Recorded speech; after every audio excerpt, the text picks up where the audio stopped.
क्या आपने कभी सोचा है कि कुछ लोग अपनी जिंदगी में इतना कुछ हासिल कैसे कर लेते हैं? वही 24 घंटे, वही मुश्किलें, वही हालात, फिर भी वो लोग हर जगह चमकते हैं। चाहे करियर हो, रिश्ते हो या खुद का आत्मविश्वास, वो हमेशा एक अलग ही लेवल पर नजर आते हैं। वहीं दूसरी तरफ हम जैसे आम लोग जो कड़ी मेहनत तो करते हैं, मगर फिर भी अक्सर थके हारे और अधूरे महसूस करते हैं। असल फर्क कहाँ है? लक में, फैमिली बैकग्राउंड में, रिसोर्सेज में या फिर किस्मत में? नहीं, असली फर्क उनकी आदतों में है। हाँ, वही छोटी छोटी आदतें जो रोज हमारी सोच, हमारे फैसलों और हमारे फ्यूचर को शेप करती हैं। जरा अपने आसपास देखिए, कितने ही लोग ऐसे हैं जो हर सुबह जल्दी उठकर दिन की शुरुआत क्लैरिटी और एनर्जी के साथ करते हैं। वहीं कई लोग सुबह ही कंफ्यूजन और फ्रस्ट्रेशन में घिर जाते हैं। फर्क सिर्फ इतना है कि कुछ लोगों ने कॉन्शियसली ऐसी आदतें बनाई हैं जो उन्हें आगे बढ़ाती हैं, और बाकी लोग वो बस हालात के हिसाब से खुद को ढालते रहते हैं। यहीं से आता है एक बहुत ही इंपॉर्टेंट सवाल: क्या हम भी अपनी जिंदगी बदल सकते हैं? क्या हम भी इफेक्टिव, सफल और ट्रूली खुशहाल इंसान बन सकते हैं? इसका जवाब है हाँ। और इसी जवाब को दुनिया के सामने सबसे गहराई से रखा था एक विजनरी थिंकर ने, स्टीफन आर कोवी ने। स्टीफन कोवी सिर्फ एक लेखक नहीं थे, बल्कि दुनिया के सबसे रिस्पेक्टेड लीडरशिप मेंटर्स में गिने जाते हैं। उन्होंने अपनी पूरी जिंदगी लोगों को यह समझाने में लगा दी कि सफलता किसी शॉर्टकट, जादुई फॉर्मूला या एक दिन के एफर्ट से नहीं आती। सफलता आती है सही प्रिंसिपल्स और सही आदतों को अपनाने से।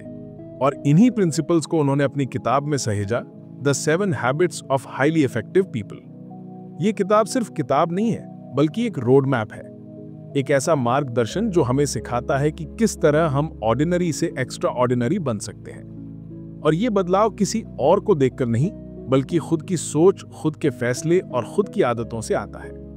हेलो दोस्तों, स्टोरी मैग्नीफाइड पर आपका स्वागत है। आज हम आपको ले चलेंगे इस किताब की उस अनोखी यात्रा पर, जहां कोवी हमें बताते हैं कि कैसे 7 आदतें हमारी जिंदगी को पूरी तरह बदल सकती हैं। ये आदतें सिर्फ प्रोफेशनल सक्सेस के लिए नहीं है, बल्कि पर्सनल हैप्पीनेस, रिश्तों की गहराई और इनर पीस के लिए भी उतनी ही जरूरी है। जरा सोचिए, अगर आप प्रोएक्टिवली हर चैलेंज का सामना करना सीख जाएं, अगर आप हर काम को उसकी वास्तविक अहमियत के हिसाब से प्राथमिकता देना सीख जाएं, अगर आप रिश्तों में सिर्फ जीत हार के बजाय विन विन की सोच अपनाएं, अगर आप सच में दूसरों को समझने की कैपेसिटी डेवलप करें, अगर आप मिलकर काम करने से सिनर्जी का मैजिक महसूस करें और साथ ही अपने अंदर को शार्पन करने की आदत बना लें, तो आपकी जिंदगी कितनी बदल जाएगी। स्टीफन कोवी कहते हैं, we are what we repeatedly do. और यही इस किताब की असली शक्ति है। ये हमें शॉर्टकट नहीं, बल्कि लॉन्ग लास्टिंग हैबिट्स देती है, जो हमारी जिंदगी की दिशा हमेशा के लिए बदल सकती है। तो चलिए आज इस जर्नी की शुरुआत करते हैं और एक एक करके जानते हैं वो 7 आदतें जिन्होंने लाखों करोड़ों लोगों की जिंदगी को ना सिर्फ सक्सेसफुल, बल्कि मीनिंगफुल और फुलफिलिंग बना दिया। स्टीवन कवी की पहली आदत है बी प्रोएक्टिव, यानी प्रोएक्टिव बनो। अब ये शब्द आपने पहले भी सुना होगा, लेकिन इसका असली मतलब समझना जरूरी है।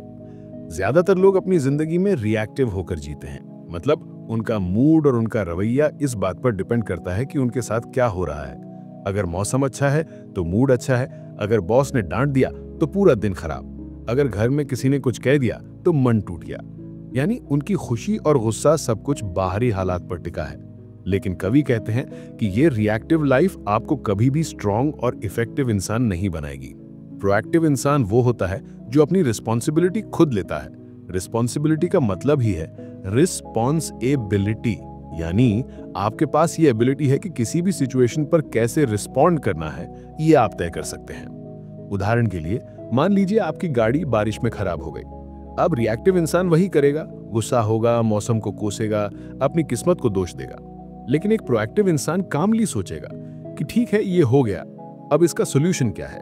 टो ट्रक बुलाऊं, टैक्सी लेकर मीटिंग अटेंड करूं या किसी दोस्त को फोन करूं? यानी वो हालात को बदल नहीं सकता, लेकिन हालात पर अपना रिस्पॉन्स जरूर चुन सकता है।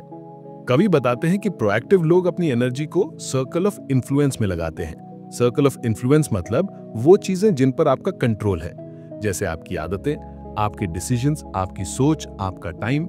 वहीं रिएक्टिव लोग अपना टाइम और एनर्जी सर्कल ऑफ कंसर्न में खर्च करते हैं, यानी ऐसी चीजों पर जिन पर उनका कोई कंट्रोल ही नहीं है, जैसे पॉलिटिक्स, वेदर, इकोनॉमी, दूसरों की राय।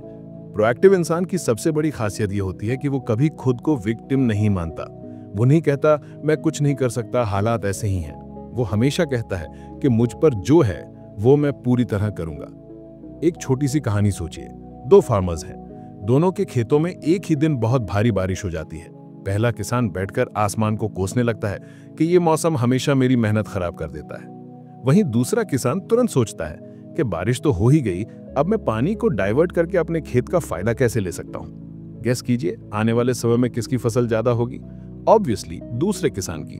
क्यों? क्योंकि उसने हालात पर गुस्सा करने की बजाय हालात में एक अपॉर्चुनिटी खोज ली। यही है प्रोएक्टिव माइंडसेट। कवि कहते हैं कि जब आप प्रोएक्टिव बनते हैं तो धीरे धीरे आपकी जिंदगी आपके कंट्रोल में आने लगती है। आपको महसूस होता है कि आप किसी भी हालात में अपने रास्ते खुद बना सकते हैं, और यही पहली सीढ़ी है एक हाईली इफेक्टिव इंसान बनने की। स्टीवन कवी की दूसरी आदत है begin with the and in mind, यानी अंत को ध्यान में रखकर शुरुआत करो। ये आदत सुनने में साधारण लगती है, लेकिन इसकी गहराई बहुत बड़ी है।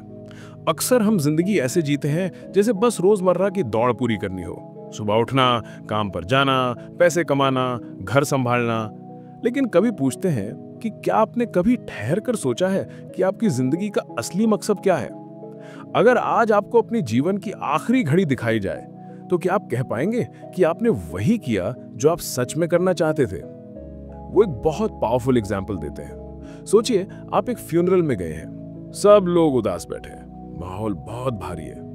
आप धीरे धीरे आगे बढ़ते हैं और कॉफिन की ओर देखते हैं, और शॉकिंगली आपको पता चलता है कि उस कॉफिन में आप खुद लेटे हैं। यह आपका अपना अंतिम संस्कार है। अब सवाल उठता है, आपके परिवार, आपके दोस्त, आपके सहकर्मी और समाज के लोग आपके बारे में क्या कहेंगे? क्या वो कहेंगे ये इंसान बहुत अमीर था लेकिन कभी वक्त नहीं दिया? या कहेंगे ये इंसान दूसरों की मदद करता था, हमेशा पॉजिटिविटी और प्यार फैलाता था? यही एक्सरसाइज हमें गहराई से सोचने में मजबूर करती है कि हम किस दिशा में जा रहे हैं। कभी कहते हैं, अगर हमें अपनी जिंदगी का अंत कैसा चाहिए, इसकी एक स्पष्ट तस्वीर है, तभी हम सही डिसीजंस ले पाएंगे। अगर हमें नहीं पता कि मंजिल क्या है, तो रास्ते कितने भी तेज क्यों ना हो, वो हमें गलत जगह ले जा सकते हैं। इमेजिन कीजिए आप एक सीढ़ी पर चढ़ रहे हैं पूरी मेहनत से, लेकिन जब ऊपर पहुंचते हैं तो पाते हैं कि वो सीढ़ी गलत दीवार पर लगी हुई थी। यही हाल उस इंसान का होता है जिसने अपनी जिंदगी का उद्देश्य तय ही नहीं किया। इस आदत का मतलब है कि हमें अपने हर काम, हर गोल, हर प्रोजेक्ट को अपने प्रिंसिपल्स और वैल्यूज से जोड़ना चाहिए। कभी कहते हैं प्रिंसिपल्स कभी फेल नहीं होते। अगर आप सिर्फ पैसे के पीछे भागते हैं तो एक दिन थक जाएंगे। अगर आप सिर्फ फेम चाहते हैं तो ये भी खोखली लगेगी। लेकिन अगर आप अपने काम को ऑनेस्टी, सर्विस और ग्रोथ जैसे प्रिंसिपल से जोड़ते हैं तो आपकी जर्नी मीनिंगफुल बन जाएगी। इसके लिए कवि हमें एक बहुत प्रैक्टिकल टूल देते हैं, पर्सनल मिशन स्टेटमेंट लिखना। ये आपके जीवन का नक्शा है।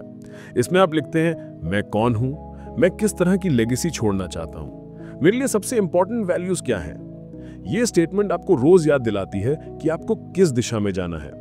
उदाहरण के लिए, अगर आपके मिशन में लिखा है कि मैं अपने परिवार के साथ प्यार और सम्मान से जीना चाहता हूं, तो फिर चाहे आपका करियर कितना भी डिमांडिंग हो, आप हमेशा अपने परिवार को समय देने की कोशिश करेंगे। कवि कहते हैं, जब भी आप अंत को ध्यान में रखकर शुरुआत करते हैं, आप बिना भटके अपनी मंजिल तक पहुंचते हैं, और यही आदत आपकी जिंदगी को पर्पसफुल और फुलफिलिंग बना देती है। अब आइए स्टीवन कोवी की तीसरी आदत पर चलते हैं, पुट फर्स्ट थिंग्स फर्स्ट, यानी जरूरी चीजों को सबसे पहले करना। कोवी कहते हैं कि जिंदगी की सबसे बड़ी दिक्कत ये नहीं है कि हमारे पास समय कम है। असली समस्या ये है कि हम अपना समय कहाँ लगाते हैं। ज्यादातर लोग जिंदगी भर उन चीजों में व्यस्त रहते हैं जो अर्जेंट तो होती हैं, लेकिन वास्तव में इंपॉर्टेंट नहीं होती।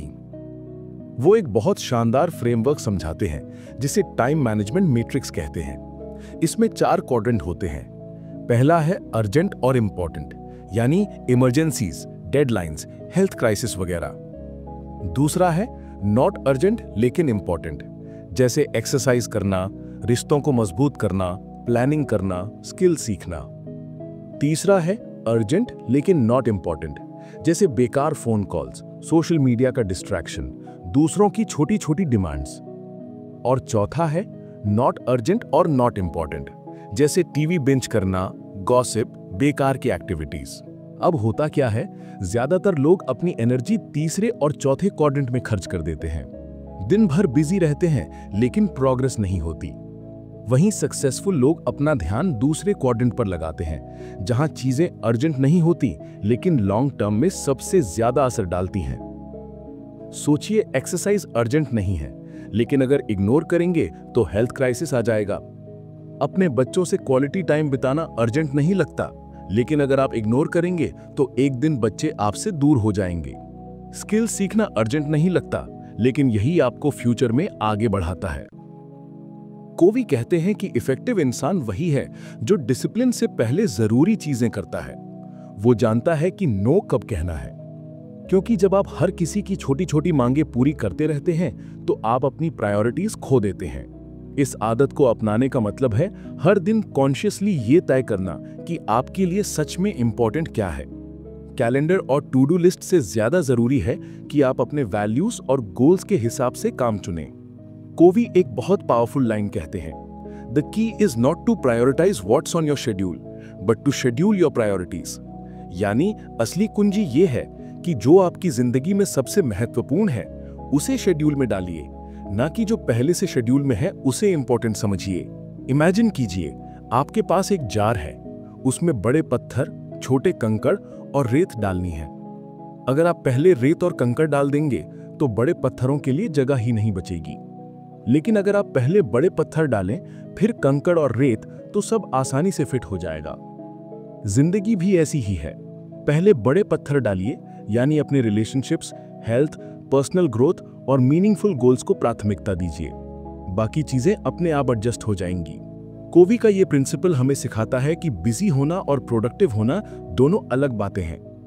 इफेक्टिव लोग हमेशा पर्पसफुल होकर वही काम करते हैं जो सच में उनकी जिंदगी को आगे बढ़ाते हैं। स्टीवन कवी हमें बताते हैं कि हाईली इफेक्टिव लोग हमेशा इस माइंडसेट से जीते हैं कि मेरे जीतने के लिए सामने वाले का हारना जरूरी नहीं है। यही चौथी आदत है, थिंक विन विन। जरा सोचिए, हमारी रोजमर्रा की जिंदगी में हम कितनी बार कंपटीशन की भावना से काम करते हैं। ऑफिस में प्रमोशन की बात हो या बिजनेस डील या फिर घर में रिश्तों की बातें, हम अक्सर यही सोचते हैं कि अगर हमें कुछ पाना है तो सामने वाले को कुछ खोना पड़ेगा। ये माइंडसेट विन लूज कहलाता है और कई बार लोग खुद को हार की ओर धकेल देते हैं सिर्फ दूसरों को खुश रखने के लिए। इसे कभी लूज विन कहते हैं।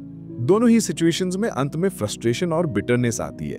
लेकिन इमेजिन कीजिए एक ऐसी दुनिया जहां हर इंटरैक्शन में दोनों पक्ष जीतते हैं। यही है विन विन सोचना। इसका मतलब कॉम्प्रोमाइज नहीं है, बल्कि ऐसा सॉल्यूशन खोजना है जिससे दोनों पक्ष जेन्युइनली सैटिस्फाइड हों। कवि कहते हैं विन विन सोचना सिर्फ एक स्ट्रैटेजी नहीं है, ये एक कैरेक्टर ट्रेट है। इसके लिए हमें 3 चीजों की जरूरत होती है, इंटेग्रिटी, मैच्योरिटी और अबंडेंस माइंडसेट। इंटेग्रिटी मतलब अपने वैल्यूज और प्रोमिसेस पर खरा उतरना, मैच्योरिटी मतलब ऑनेस्टी और रिस्पेक्ट का बैलेंस रखना, और अबंडेंस माइंडसेट का अर्थ है ये मानना कि जीवन में सबके लिए पर्याप्त अवसर है। अगर आप स्कैर्सिटी माइंडसेट से सोचेंगे तो आपको लगेगा कि दूसरों की सफलता आपकी हार है, लेकिन जब अबंडेंस से सोचते हैं तो दूसरों की सफलता भी आपको इंस्पायर करती है और आप कोलैबोरेशन के लिए खुले रहते हैं। उदाहरण के लिए, एक कंपनी में 2 मैनेजर्स प्रमोशन के लिए कंपीट कर रहे हैं। विन लूज माइंडसेट वाला मैनेजर हर हाल में सामने वाले की गलती साबित करना चाहता है। वहीं विन विन सोच वाला मैनेजर ये मानता है कि दोनों मिलकर प्रोजेक्ट्स को ऐसा लेवल तक पहुंचा सकते हैं कि कंपनी डिसाइड करे कि किसे कहां सबसे अच्छा इस्तेमाल किया जा सकता है। इसका नतीजा होता है कंपनी ग्रो करती है और दोनों मैनेजर्स के लिए नए मौके खुलते हैं। रिश्तों में भी यही प्रिंसिपल काम करता है। हस्बैंड वाइफ अगर हर आर्ग्यूमेंट को जीतने की कोशिश करेंगे तो रिश्ता धीरे धीरे हार जाएगा, लेकिन अगर वो विन विन माइंडसेट से बात करेंगे यानी सॉल्यूशन ऐसा निकालेंगे जो दोनों के लिए सही हो, तो रिश्ता और मजबूत होगा। स्टीवन कवी साफ कहते हैं, win win is not a technique, it's a total philosophy of human interaction. यानी ये कोई टेम्पररी तरीका नहीं है, बल्कि जीवन जीने की स्थायी सोच है। तो अगर आप एक हाईली इफेक्टिव इंसान बनना चाहते हैं तो अपनी सोच में ये चौथी आदत जरूर लाएं। हर सिचुएशन में खुद से पूछें, क्या मैं ऐसा सॉल्यूशन खोज रहा हूं जिसमें सिर्फ मेरी जीत हो, या मैं ऐसा रास्ता निकाल रहा हूं जिसमें सबकी जीत हो। स्टीफन कोवे इस किताब में हमें एक बेहद गहरी बात सिखाते हैं। ये 5वीं आदत है, seek first to understand then to be understood. यानी पहले सामने वाले को सच में समझने की कोशिश करो, उसके बाद खुद को समझाओ। सोचिए, हमारी जिंदगी में कितनी बार ऐसा होता है कि कोई हमें अपनी प्रॉब्लम बता रहा होता है और हम आधा सुनते ही तुरंत सोल्यूशन देने लगते हैं। जैसे कोई दोस्त कहे कि उसे जॉब में परेशानियां हैं, तो हम बिना गहराई से समझे कह देते हैं नौकरी बदल दो या मैनेजर से बात करो। लेकिन असली जरूरत यह थी कि हम पहले उसकी फीलिंग्स को जेन्युइनली सुनते, उसका दर्द समझते। यही कोवई हमें याद दिलाते हैं, एम्पैथेटिक लिसनिंग। एम्पैथेटिक लिसनिंग का मतलब है सिर्फ कानों से नहीं बल्कि दिल से सुनना। जब आप सच में सामने वाले के नजरिए से चीजों को महसूस करते हैं, तभी आप उसका भरोसा जीतते हैं और तभी आपके शब्दों का असर भी गहरा पड़ता है। कोवे कहते हैं कि ज्यादातर लोग सचमुच सुनते ही नहीं बल्कि रिप्लाई करने की तैयारी करते रहते हैं। रिजल्ट ये होता है कि कम्युनिकेशन टूट जाता है। मान लीजिए एक पिता और बेटे की बातचीत। बेटा कहता है कि उसे पढ़ाई में इंटरेस्ट नहीं है, वो आर्ट में करियर बनाना चाहता है। अगर पिता तुरंत कह दे नहीं, तुम्हें डॉक्टर बनना चाहिए वरना फ्यूचर सिक्योर नहीं होगा, तो बेटा चुप तो हो जाएगा लेकिन दिल से डिस्कनेक्ट हो जाएगा। लेकिन अगर पिता पहले जेन्युइनली सुने, पूछे कि क्यों आर्ट तुम्हें इतना पसंद है और फिर समझने के बाद अपने अनुभव साझा करें, तो बातचीत कंस्ट्रक्टिव होगी। बेटा भी पिता की बात सुनेगा क्योंकि उसे महसूस होगा कि उसे सच में समझा गया है। कोवे का कहना है कि जब आप पहले समझने की कोशिश करते हैं तो आप एक इमोशनल बैंक अकाउंट में डिपॉजिट कर रहे होते हैं, यानी रिश्तों का ट्रस्ट बढ़ा रहे होते हैं। और जब आप अपनी बात रखते हैं तो सामने वाला खुले दिल से सुनता है क्योंकि उसे लगता है कि आप उसकी रिस्पेक्ट करते हैं। ये 5वीं आदत हमें सिर्फ पर्सनल रिलेशनशिप्स में ही नहीं बल्कि बिजनेस और लीडरशिप में भी आगे ले जाती है। एक लीडर जो अपनी टीम की बात जेन्युइनली सुनता है, वो उनकी लॉयल्टी जीतता है और फिर जब वो डायरेक्शन देता है तो लोग पूरी एनर्जी से फॉलो करते हैं। कोवे कहते हैं, most people do not listen with the intent to understand, they listen with the intent to reply. इसलिए इफेक्टिव बनने के लिए कम्युनिकेशन स्टाइल बदलनी होगी। पहले समझो फिर समझाओ। ये सोच आपके रिश्तों को हील करती है, ट्रस्ट बनाती है और आपको सचमुच इन्फ्लुएंशियल बनाती है। और यही है हाईली इफेक्टिव लोगों की 5वीं आदत। स्टीवन कोवे की किताब the 7 habits of highly effective people हमें एक और अनमोल सीख देती है। ये 6वीं आदत है, सिनर्जाइज, यानी मिलकर काम करना और ऐसा परिणाम पाना जो अकेले कोई भी हासिल नहीं कर सकता। सोचिए, जब 2 इंसान मिलकर कुछ करते हैं तो अक्सर उनके डिफरेंसेस प्रॉब्लम नहीं बल्कि स्ट्रेंथ बन जाते हैं। कोवे कहते हैं कि सिनर्जी का असली मतलब है the whole is greater than the sum of its parts, यानी कुल परिणाम हिस्सों से कहीं ज्यादा बड़ा और अनोखा होता है। एक छोटी सी कहानी से समझते हैं। एक गांव में 2 बैल थे। अकेले अकेले दोनों बैल 4-4 टन वजन खींच सकते थे, लेकिन जब दोनों को मिलाकर हार्नेस किया गया तो उन्होंने सिर्फ 8 टन नहीं बल्कि 12 टन वजन खींच लिया। क्यों? क्योंकि उनकी ताकतें मिल गईं और एक नई एनर्जी पैदा हुई। यही है सिनर्जी। हमारी डेली लाइफ में भी यही होता है। अक्सर हम डिफरेंसेस को कॉन्फ्लिक्ट मानते हैं। जैसे टीम में किसी के पास लॉजिकल सोच है, किसी के पास क्रिएटिव सोच है। अगर दोनों ईगो क्लैश में पड़ जाएं तो रिजल्ट 0 होगा, लेकिन अगर दोनों अपनी स्ट्रेंथ्स को साथ मिलाएं तो एक्स्ट्राऑर्डिनरी सॉल्यूशन निकल सकता है। कोवे कहते हैं कि सिनर्जी का पहला स्टेप है डिफरेंसेस की रिस्पेक्ट करना। हमें मानना होगा कि लोग अलग सोचते हैं, अलग तरीके से प्रॉब्लम को देखते हैं। अगर हम इन डिफरेंसेस को वैल्यू करेंगे तो नए नए आइडियाज खुलेंगे। ये हैबिट हमें सिखाती है कि मैं सही हो सकता हूं, आप भी सही हो सकते हैं, तो क्यों ना हम मिलकर एक तीसरा रास्ता ढूंढें जो हम दोनों से बेहतर हो। उदाहरण के लिए मैरिज को ही देख लीजिए। अगर पति पत्नी हर समय इस पर लड़ते रहें कि किसकी बात सही है तो रिश्ता टूट सकता है। लेकिन अगर दोनों सोचें कि हम दोनों की पर्सपेक्टिव को जोड़कर हम कुछ और बेहतर बना सकते हैं, तो रिश्ता न सिर्फ स्ट्रांग होगा बल्कि नई पॉसिबिलिटीज भी खुलेंगी। बिजनेस वर्ल्ड में भी यही प्रिंसिपल काम करता है। एक कंपनी का मार्केटिंग हेड क्रिएटिव सोच लाता है और फाइनेंस हेड नंबर्स और डिसिप्लिन पर ध्यान देता है। अगर दोनों सिनर्जी से काम करें तो न सिर्फ कंपनी ग्रो करेगी बल्कि एक इनोवेटिव और सस्टेनेबल मॉडल भी बनेगा। कोवे साफ कहते हैं कि सिनर्जी कोई टेक्निक नहीं बल्कि माइंडसेट है। ये तब पॉसिबल होता है जब आप ओपन माइंडेड हों, डिफरेंसेस को थ्रेट ना समझें बल्कि अपॉर्चुनिटी माने। जब आप दूसरों की बात को जेन्युइनली सुनते हैं, जैसा हमने 5वीं आदत में सीखा, तभी आप सिनर्जी क्रिएट कर सकते हैं। और सबसे मजेदार बात यह है कि सिनर्जी केवल लोगों के बीच ही नहीं बल्कि नेचर के साथ भी पॉसिबल है। सोचिए, जब साइंस और स्पिरिचुअलिटी साथ आते हैं तो मानवता को एक नई दिशा मिलती है, या जब टेक्नोलॉजी और कंपैशन साथ आते हैं तो इन्वेंशंस ह्यूमैनिटी के लिए वरदान बन जाते हैं। स्टीवन कोवे कहते हैं कि अगर आप हाईली इफेक्टिव बनना चाहते हैं तो सिर्फ इंडिपेंडेंट होना काफी नहीं है, आपको इंटरडिपेंडेंट होना सीखना होगा, और यही इंटरडिपेंडेंस सिनर्जी के जरिए एक्स्ट्राऑर्डिनरी रिजल्ट्स लाता है। यही है छठवीं आदत, सिनर्जाइज। अब आते हैं स्टीवन कवी की किताब the 7 habits of highly effective people की आखिरी और सबसे गहरी आदत पर। ये 7वीं आदत है शार्पन द सॉ। सोचिए, अगर आपके पास एक लकड़हारा है जो दिन रात पेड़ काटता है लेकिन कभी अपनी आरी को तेज नहीं करता, तो क्या होगा? शुरू में वो तेजी से पेड़ गिराएगा, लेकिन धीरे धीरे उसकी आरी कुंद हो जाएगी। वो चाहे जितनी मेहनत करे, पेड़ काटने में ज्यादा समय लगेगा और थकान भी बढ़ेगी। यही स्थिति हमारी जिंदगी की भी होती है। कवि कहते हैं शार्पन द सॉ का मतलब है खुद को रिन्यू करना, खुद पर काम करना। ये हैबिट हमें सिखाती है कि अगर हमें लंबे समय तक इफेक्टिव बने रहना है तो अपनी 4 डायमेंशंस यानी फिजिकल, मेंटल, इमोशनल, सोशल और स्पिरिचुअल का लगातार ध्यान रखना होगा। सबसे पहले आती है फिजिकल डायमेंशन। ये हमारे शरीर की देखभाल से जुड़ी है। अगर आप अपने शरीर को इग्नोर करेंगे, एक्सरसाइज नहीं करेंगे, सही खाना नहीं खाएंगे, रेस्ट नहीं करेंगे, तो आपकी एनर्जी धीरे धीरे खत्म हो जाएगी। इसलिए कवि कहते हैं कि एक हेल्थी लाइफस्टाइल बनाएं। ये सिर्फ बॉडी फिटनेस के लिए नहीं बल्कि आपकी प्रोडक्टिविटी और फोकस के लिए भी जरूरी है।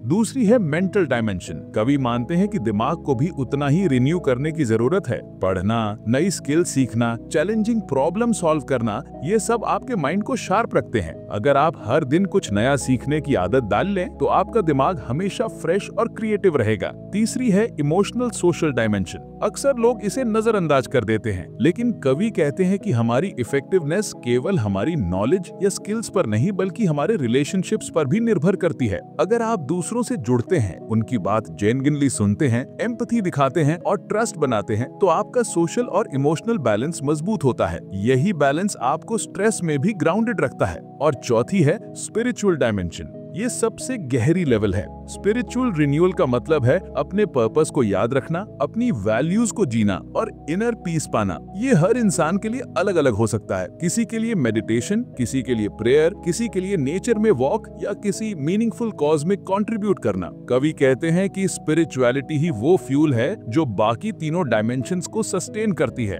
शार्पन द सॉ का असली मतलब है पॉज करके अपने आप को रिचार्ज करना। ये हैबिट हमें याद दिलाती है कि लाइफ केवल दौड़ने का नाम नहीं बल्कि बैलेंस बनाने का नाम है। अगर आप लगातार काम करते रहेंगे बिना खुद को रिन्यू किए तो आप इवेंचुअली बर्न आउट हो जाएंगे। लेकिन अगर आप रोज थोड़ा थोड़ा समय इन्वेस्ट करेंगे खुद को शार्पन करने में, तो आपकी एफिशिएंसी, क्रिएटिविटी और हैप्पीनेस कई गुना बढ़ जाएगी। स्टीवन कवी साफ कहते हैं, without this habit the other 6 habits will slowly wear down. यानी अगर आप 7वीं आदत को इग्नोर करते हैं तो धीरे धीरे बाकी सारी आदतों की ताकत भी कम हो जाएगी। तो दोस्तों, यही है 7वीं और आखिरी आदत, शार्पन द सॉ। यह हमें सिखाती है कि खुद पर काम करना बंद मत कीजिए। जब आप बैलेंस बनाएंगे, अपनी बॉडी, माइंड, हार्ट और सोल को रिन्यू करेंगे, तभी आप जिंदगी की इस लंबी जर्नी में हमेशा इफेक्टिव रहेंगे। जरा आंखें बंद करके सोचिए, जिंदगी कितनी तेजी से बीत रही है। हर रोज हम भाग रहे हैं, सक्सेस के पीछे, पैसे के पीछे, लोगों की उम्मीदों के पीछे। लेकिन स्टीवन कवी की किताब the 7 habits of highly effective people हमें एक आईना दिखाती है। ये सिर्फ सक्सेस की किताब नहीं है बल्कि ये जीवन जीने का एक ब्लूप्रिंट है। पहली आदत हमें सिखाती है कि रिएक्टिव नहीं, प्रोएक्टिव बनिए, अपनी जिम्मेदारी खुद लीजिए। दूसरी आदत कहती है कि एंड इन माइंड से शुरुआत करें, अपनी जिंदगी को बिना डायरेक्शन के मत चलाइए। तीसरी आदत हमें डिसिप्लिन सिखाती है, प्रायोरिटीज को महत्व दीजिए। चौथी आदत जीत जीत की सोच लाती है, जहां कंपटीशन नहीं कोलैबोरेशन होता है। पांचवी आदत कहती है, पहले समझने की कोशिश कीजिए, फिर समझाएंगे। यही एम्पैथी का असली मतलब है। छठी आदत सिनर्जी सिखाती है, जहां डिफरेंसेस से टकराव नहीं बल्कि नई क्रिएटिविटी जन्म लेती है। और आखिर में सातवीं आदत हमें याद दिलाती है कि अगर खुद को रिन्यू नहीं करेंगे तो धीरे धीरे सब कुछ फेड हो जाएगा। दोस्तों, कवि ने सिर्फ 7 हैबिट्स नहीं दी, बल्कि उन्होंने हमें एक लाइफ कॉम्पस दिया है। एक ऐसा कॉम्पस जो हमें वर्क और लाइफ के बीच बैलेंस बनाना सिखाता है। ये किताब हमें बताती है कि प्रभावशाली लोग वो नहीं होते जो सबसे तेज दौड़ते हैं, बल्कि वो होते हैं जो सही दिशा चुनते हैं और दूसरों को भी उस रास्ते पर साथ लेकर चलते हैं। अब सवाल ये है, ये 7 आदतें आपके जीवन का हिस्सा कब बनेंगी? क्या आप अब भी इंतजार करेंगे कि हालात बदलें और फिर आप बदले, या फिर आप यहीं इसी पल अपने अंदर ही आदतें जगाएंगे और अपनी जिंदगी को नई दिशा देंगे? याद रखिए, कवि ने कहा था, private victories preceded public victories. अगर आप अपने अंदर बदलाव नहीं लाते तो बाहर कभी बदलाव नहीं दिखेगा। तो चलिए आज एक कमिटमेंट करते हैं, अपने जीवन को रिएक्टिव नहीं प्रोएक्टिव बनाएंगे। सिर्फ सपनों में नहीं बल्कि एक्शंस में जिएंगे। रिश्तों को कंपटीशन नहीं ट्रस्ट से पोषित करेंगे, और सबसे जरूरी, खुद पे काम करना कभी नहीं छोड़ेंगे। अगर आपको ये सफर अच्छा लगा तो इस वीडियो को शेयर कीजिए ताकि और लोग भी अपनी जिंदगी को इन 7 आदतों से ट्रांसफॉर्म कर सकें। कमेंट में लिखिए कि इनमें से कौन सी हैबिट आप आज से शुरू करने वाले हैं। और हाँ, स्टोरी मैग्नीफाइड को सब्सक्राइब कीजिए, क्योंकि यहाँ आपको मिलेंगी ऐसी ही किताबों की गहराई से समरीज जो आपकी जिंदगी बदल सकती हैं। दोस्तों, अब वक्त आ गया है इन आदतों को सिर्फ सुनने का नहीं बल्कि जीने का। और जब आप इन्हें जीना शुरू करेंगे तो आप पाएंगे कि आपकी जिंदगी ना सिर्फ इफेक्टिव हो रही है बल्कि मीनिंगफुल भी बन रही है।